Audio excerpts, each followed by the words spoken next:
So what brings you here to us Well, today? I have a couple things. I'll start with one question today, and it relates to croaking, as you like to say, and I like that. For me to really feel something as real, I need to have some, what I would call a bodily sense experience of it. It needs to be more than intellectual for me. And in listening to the tapes and other things I've heard about the death experience and consciousness, and I believe we are energy beings, and there's this level of awareness and consciousness I feel in my physical body. And I'm wondering, and I've heard you talk to people on the tapes about when we croak, we still have this consciousness. It's very aware of perhaps our loved ones or that kind of thing. And what I'm wondering about is if we no longer have our personality, is my understanding or sense. Oh no, and you that have makes your sense to me. you have your personality. You will not feel detached from yourself. You will just leave the part of your personality that is negative and worried behind. But you will not have any sense of not knowing who you are or where you are in the continuum of your life. Oh, interesting. Okay. And I'm wondering, I heard it expressed this way once, that the veil that separates us from, I know we're multidimensional beings, and perhaps that's part of this whole thing I'm talking about, but that there's, for example, when an infant's in the womb, there's just this thin veil of the mother's skin that separates it from all this, and yet this is here. It's just that that infant isn't in that experience, but it's that close to it.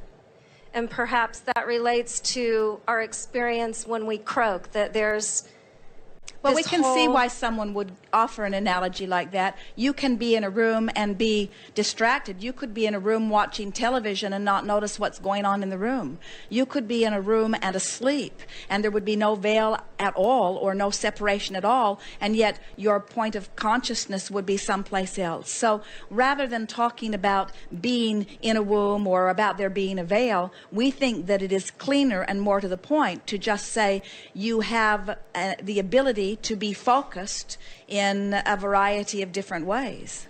In other words, when you are having this conversation with us, you are here focused upon what you're going to say and upon what we are saying to you. You could be in this same room and having a very different experience than the one who is actually sitting in the hot seat.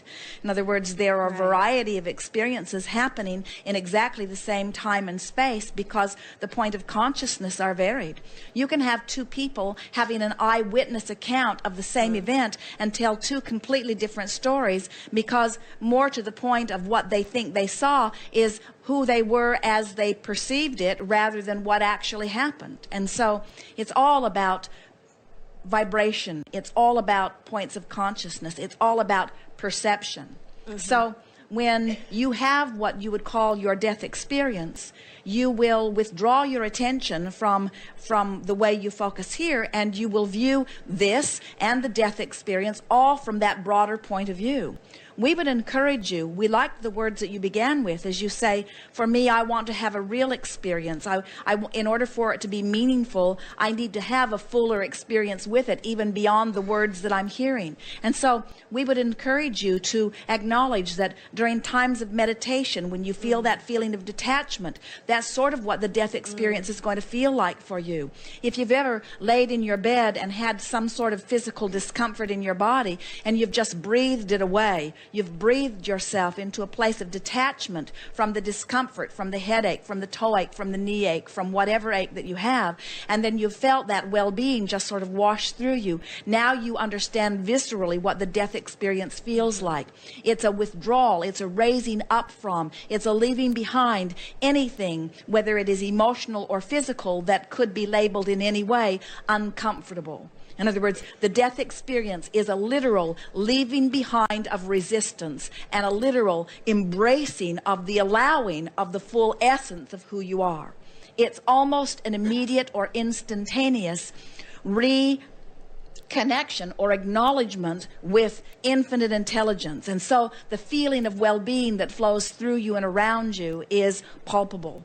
Jerry and Esther heard a very brief encounter of a woman who was a model who was swept away with her lover in the waters of the tsunami.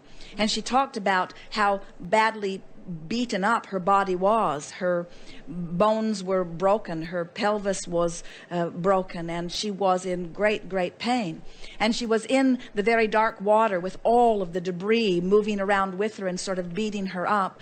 And she could not remain above the water anymore, and she just sort of found herself swirling around under the water, and she could not get any more air, and she resigned herself to the acknowledgement that it was over for her. She could not see a way out of it. And she literally, in her own mind, acknowledged her complete surrender. She said, I'm giving up. I'm just giving into it. And in that moment, as she relaxed, clarity began coming over her, and all of her physical pain subsided in that moment. And as she swirled around in the water, instead of it being uncomfortable, it was actually pleasurable to her. And she did not know it. She did not know that she was drowning or that she was not drowning. She was enjoying the pleasurable moment of the subsiding of all discomfort.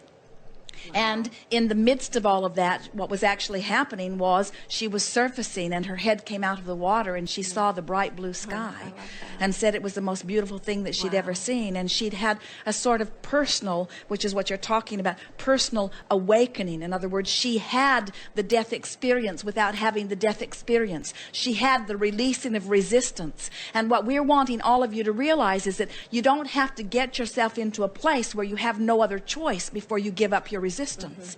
You can give up your resistance at any time that you choose once you've worked yourself up the emotional scale. In other words, a quantum leap like that, we say, I'm at 40,000 feet, I have no parachute, I'm plummeting to the earth, what should I do? And we say, hang on, it will be over soon.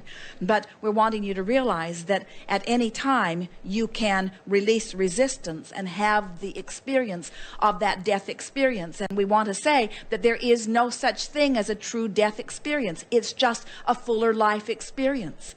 In other words, that gate that that membrane, that veil between what you call non-physical and physical, what you call between physical life and that which you are calling death, does not exist. It's just the releasing of resistance, you see. And there are so many people that describe the death experience who have approached it and then been resuscitated and come back into their physical body, who describe with remorse that they came back into their body because they with such desire wanted to move toward the wonderful feeling of the releasing of all of that resistance. And every word that we utter, every process that we offer is about helping you all to release the resistance little by little so that you can begin feeling that. But you know, you're not going to feel the contrast as much when you have incrementally moved yourself up the emotional scale. In other words, there are many of you who feel as good as those who are now having the death experience. But comparatively speaking, you just don't know it because your relationship with life has gotten so very, very good, you see. Yes. I know from doing certain practices or just spontaneously having an experience that to me I would say is spiritual, just in the sense of really feeling deeply the connection with source energy and that I'm part of source energy.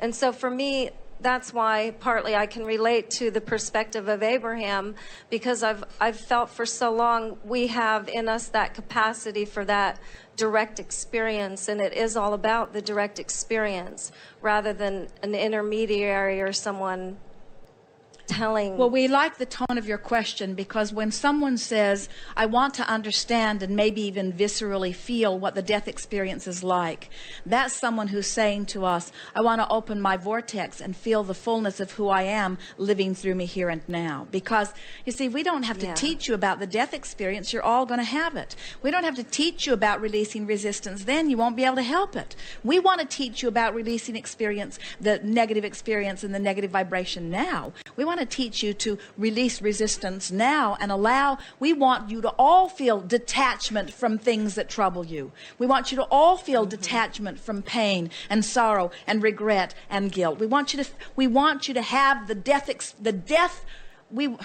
there it is. Oh, let's say it, first time ever. But it could not be a more powerful statement. What death literally is the death of resistance. That's what it is. And you can have it before they bury your body, or burn it, or throw it in the water, whatever you plan to have done. Jerry wants to be thrown off in the bushes. As they travel the nation, they look for just the right bushes everywhere they go. It's troubling to Esther.